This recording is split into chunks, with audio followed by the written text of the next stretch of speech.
वो उसे ढूंढने के लिए कमरे के बाहर जाने लगा, लेकिन कमरे का दरवाजा खोलते ही उसे अचानक अनन्या सामने से आती हुई दिखाई दी। तुम कहाँ थी? तुम कहाँ थे? अनन्या ने अभिनव के सवाल पर सवाल किया। पहले मैंने पूछा ना, तुम चल कर आ रही हो अंदर, मैं तो यही खड़ा था।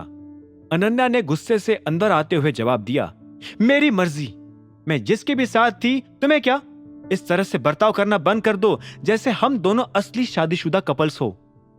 अभिनव ने उसे अंदर जाते हुए एक पल के लिए देखा और फिर आंखें छोटी करके पूछा, तुम फिर से उस चिराग के साथ थी?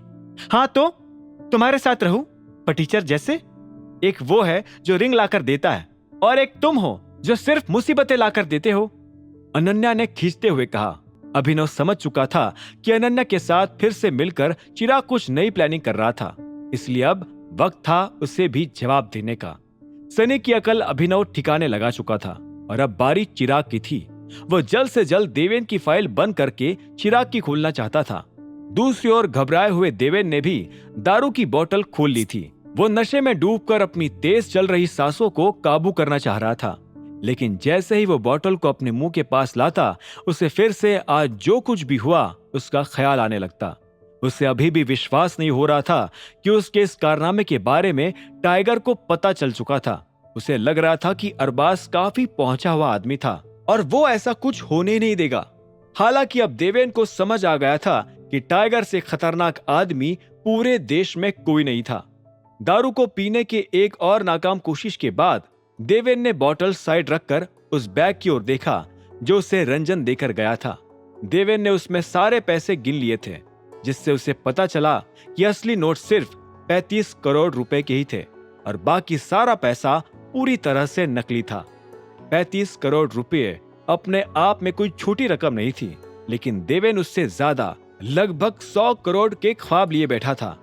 सिर्फ 35 करोड़ रुपए देवेन की जरूरतें पूरी कर देते, लेकिन उसके मन को शांत नहीं, और इसी अशांति से उसे फिलहाल काफी गुस्सा भी आ रहा था। गुस्से में ही उसने एक बार और दारू की बोतल उठाई और एक घूंट में ही खाली करके उसे दीवार पर फेंक कर फोड़ दिया। बोतल की दीवार से टकराते ही हजारों टुकड़े हो गए। उन टुकड़ों को देखकर देवेन को एक पल के लिए तसल्ली जरूर मिली थी, लेकिन फिर उसका फोन बजने लगा। देवेन ये सोचकर एक पल के लिए घबरा गया कि कहीं ये फोन टाइगर का तो नहीं था, लेकिन वो असल में वैभवी का था। अरे यार, हट! देवेन वैभवी का नाम देखकर और चिढ़ने लगा था।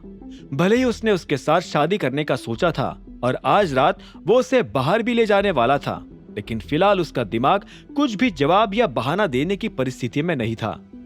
उसने गुस्से से वैभवी का फोन काटकर सोफे पर पटक दिया, लेकिन कुछ सेकंड्स में ही वो फिर से बजने लगा। नहीं यार, कम ऑन! देवेन फिर से वैभवी का नाम देखकर चीख पड़ा। वो अपना फोन गुस्से से तोड़ देना चाहता था ताकि कोई और उसे डिस्टर्ब ना करे। हालांकि फिर उसे ख्याल आया कि वैभवी का फोन ना उठाने पर वो उसके घर पर भी आ सकती थी। एक पल स्क्रीन को देखते हुए देवेन ने अपने आप को कंट्रोल किया और फिर गहरी सांस लेकर उसे उठा लिया। हाँ वैभवी। देवेन, कहाँ हो यार तुम? फोन क्यों नहीं उठा रहे हो? वैभवी की आवाज में नाराजगी झलक रही थी। वो एक्चुअली शॉवर ले रहा था, मैं बाहर आकर तुम्हें कॉल करने ही वाला था। देवेन ने अपना सिर मसलते हुए कहा। ओह, मैं कब से वेट कर रही हूँ तुम्हारे कॉल का। आज तुम मुझे सरप्राइज देने वाले हो, याद है ना? प्लीज अभी बता दो ना, आई कांट वेट। वैभवी की एक्साइटमेंट पर देवेन ने सांस छोड़ी और बोला, वो मैं तुम्हें तुम्हारे घर पर आकर ही बताऊंगा। क्या तुम मेरे घर पर आ रहे हो? वैभवी थोड़ी हैरान हो गई, लेकिन वो खुश भी थी। हाँ, मैं आ रहा हूँ, कुछ चीजें हैं उन्हें सेटल करके आज रात तुम्हारे घर ही रुकूंगा। ठीक है फिर जल्दी से आ जाओ, वैभवी ने मन ही मन खुश होते हुए कहा। देवेन जैसे आदमी को अपना बॉयफ्रेंड बना पाने पर उसे बहुत गर्व था और वो किसी भी हालत में उसे छोड़ना नहीं चाहती थी। अब जब देवेन उसके घर आकर उसके साथ रात बिताने को भी तैयार था, तो वो समझ गई थी कि देवेन भी उसमें काफी इंटरेस्टेड था। जहां वैभवी ये सब सोचकर अपने ख्वाबों के बादलों में चल रही थी, वहीं देवेन अपना सिर पीटकर दो धारी तलवार पर लड़खड़ा रहा था। ठीक है, अभी मेरी ऑनलाइन मीटिंग है, मैं ये खत्म करके आता हूँ, बाय। देवेन ने बहाना बनाया और तुरंत ही फोन टेबल पर पटक दिया। वो फिर से अपने पैसों को इकट्ठा करने के लिए उस बैग के करीब गया। आगे की कहानी जानने के लिए देखें अगला एपिसोड सिर्फ पॉकेट एफएम के यूट्यूब चैनल पर, और द रिटर्न ऑफ टाइगर के सारे एपिसोड्स को सुनने के लिए डिस्क्रिप्शन में दी लिंक से डाउनलोड करें पॉकेट एफएम ऐप।